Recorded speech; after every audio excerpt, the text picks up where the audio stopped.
Boba Fett is in the DorkLair!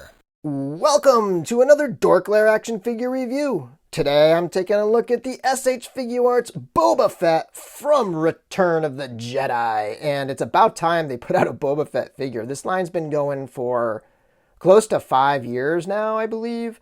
And this is the first Boba Fett. They did Jango Fett. And I'm assuming they'll do the Empire Strikes Back Boba Fett as well. But this is the Return of the Jedi version, a much more colorful, vibrant. You have the reds and the yellows and stuff, not as muted and sort of gritty as the Empire look. And this particular figure is definitely not as sort of realistic looking in terms of the paint job as something like the Mayfax, or if you get up into like the Hot Toys and stuff like that. This one is definitely a cleaner look. It almost reminds me of like the comics or something, or just sort of like this idealized sort of thing. It's an action figure of Boba Fett. It's not necessarily a replica or something, but in general, the colors are awesome. The plastic feels really nice. It feels durable.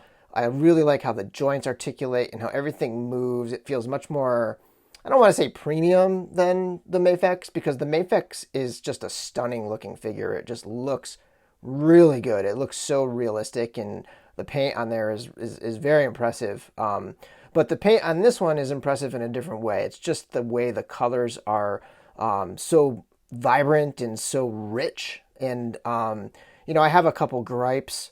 There's definitely some lack of detail in the gray suit. And then the lower legs have a little bit of some articulation issues. Not quite as much range as some of the other SH Figuarts figures. But overall, very happy with this figure. So let's get into this review. All right, so a quick look at the packaging. I'm actually lucky enough to have one in the box still, because I'm holding on to my good friend Joe Tavano from Brews and Blasters and RetroZap.com.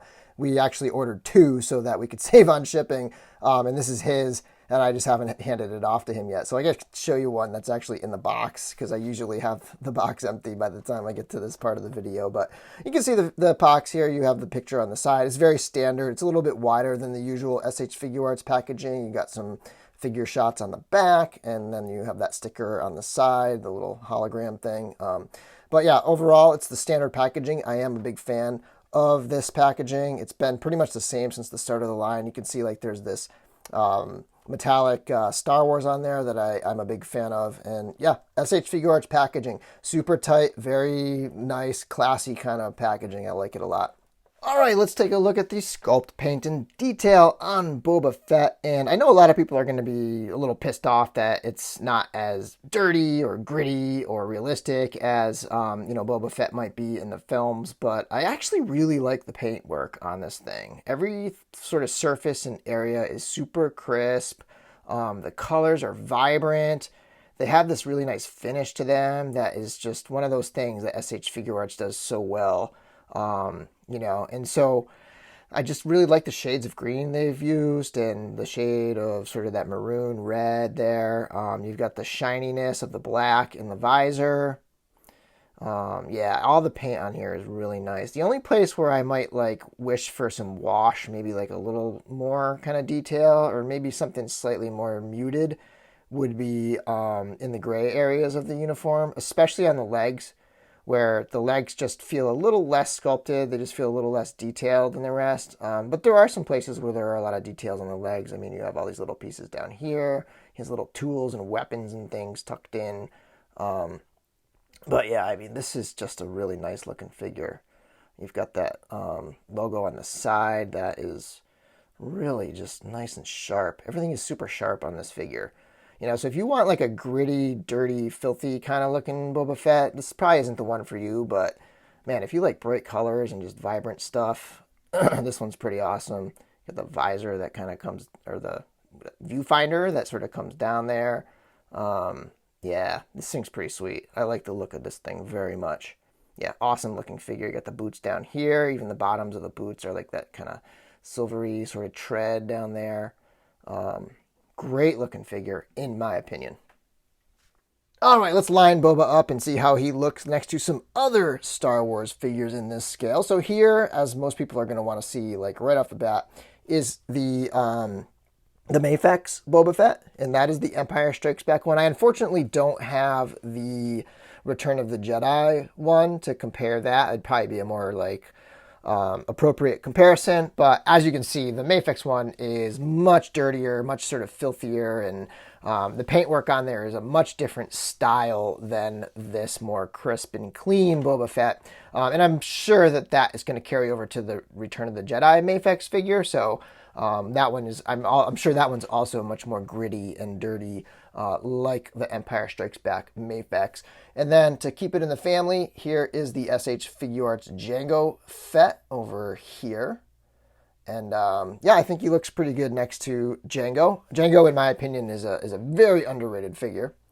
And then a couple more SH Figuarts figures. We have the Return of the Jedi Luke Skywalker, and then we also have the New Hope Darth Vader from SH Figuarts, and I feel like those look pretty good next to Boba Fett. And finally, for some bounty hunters, I'm going to bring in just a couple, not all of them. This is the Black Series Dengar, and then this is the Black Series Bosk. Mine is the original Bosk, not the new one. I don't know if they updated it at all, but there you can see him next to the other bounty hunters, so that looks pretty cool. And then also IG-88 over here, who I think is a little small anyways, so that's how he looks next to IG-88. But the bounty hunters looking pretty good. Getting a look at the accessories, Boba Fett comes with these two fists to begin with. And then he's got these two trigger, sort of, they double as trigger finger or pointing finger hands. He's got two, basically these are barrel gripping hands, nice wide grip to grip that barrel. So it's nice that he's got the two trigger fingers and then he's got the two barrel gripping hands, so you can have him sort of holding the blaster in either hand.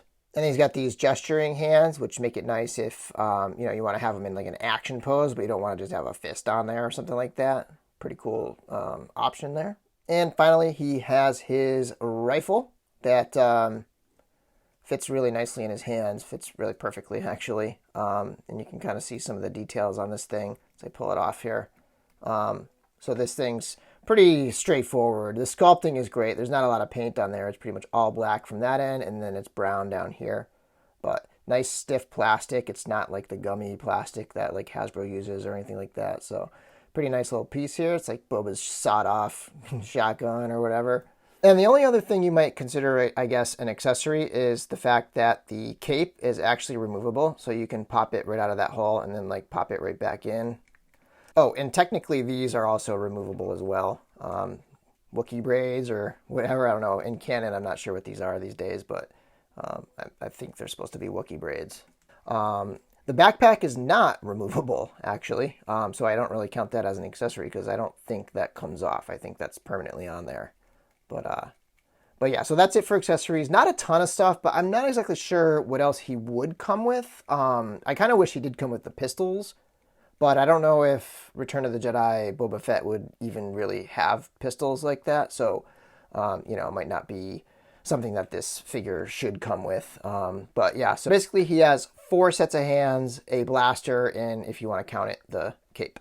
Okay, last but not least, we're going to take a look at the articulation. And I left the braids and I left the cape off just so that they don't get in the way of the articulation as I'm sort of doing it. But just be aware when they're on there, they can limit things a tiny bit. Not a lot, because you can move them around and reposition them and stuff. But so starting with the head, first of all, the viewfinder is articulated, which is nice. And then the head is on a ball joint at the top, and then there's a joint at the bottom as well. So there's quite a bit of motion here in the head. He can go back side to side, forward. He can look down this much, and then he can look up this much. He'd actually probably be able to look up more if it weren't for the rocket in the jetpack. The shoulder armor is actually on a hinge over here. So that's all articulated and can sort of move in and out of the way. And then if you look into the shoulder a little bit, you can see there's kind of a wide range of motion there as well. There is a swivel up at the top of the bicep, so good motion there. He can bring his arm all the way around. He can bring his arm all the way up this far, and moving that shoulder pad out of the way. So yeah, so quite a bit of range of motion in those shoulders. The only thing you can't do really, really well is come across the shoulders because there's no sort of like There's no option there to bring it across. I think it would be impossible to do that anyways because of the way the armor just is structured on him. It would look really weird to have more articulation cut into this armpit or sort of chest area right here. But considering the limitation there, pretty good articulation up in the top of the arm. And then the elbow is a double jointed elbow, and it can swing up this far. And again, there's no like rotation in the elbow or the wrist or anything like that, but kind of makes up for it by having that bicep swivel up top there. So you can get some really good poses, some two-handed blaster poses with really without any problem whatsoever. This hand over here is a little easier to move around because there's not as much gauntlet in the way, but you can kind of rock it back and forth and it'll spin all the way around. So lots of good motion there. And just to kind of show you over here, you just can't rock it back because this thing's in the way right here, this part of the gauntlet. And like I said before, there's no like upper chest articulation or anything up in that area, but there are 2 points of articulation here. So you have, it's just that the upper chest articulation is down by the waist. There's, so there's articulation at the waist and then again, just above the waist there. So pretty good amount of range of motion going on here. So he can kind of do a lot of crunching. He can crunch forward this far and crunch back that far. So pretty decent amount of crunch going on there with those 2 joints in the waist area. Another piece of articulation is that these little rocket pieces are actually on ball joints. So if you wanted to have him flying in different poses, it would have been cool if they came with rocket pieces. Like that would have been a great effect for him to have. I might even try to fudge something and find something to go on there. But those are pretty cool that those move around a little bit. The other thing that moves around a little bit are these on a hinge, his little pouches on the side here. So those can kind of get out of your way a little bit. His hips have a floating piece up top and then another articulation point there and then a thigh cut. So there's quite a bit of points of articulation down there, but for some reason it's just, there's no drop down, or at least mine doesn't drop down, and so it doesn't kick forward a ton. This is probably the weakest point of the articulation is these hips here. So he can kick forward this much, which is not super impressive. And he can kick out to the sides. He can do the splits about this far, and it can be kind of tricky to get his sort of like upper hips in there. You got to sort of tuck them under and kind of be aware of where everything is. And I get a little worried about like rub going on here. So there might end up being some rub if you're posing your figure a lot, because that's just coming in contact with the inner joint there. But everything is really nice. It's got that Figuarts simultaneous tightness and smoothness, which is, I don't know if that's even possible, but they somehow pull it off on almost all their figures.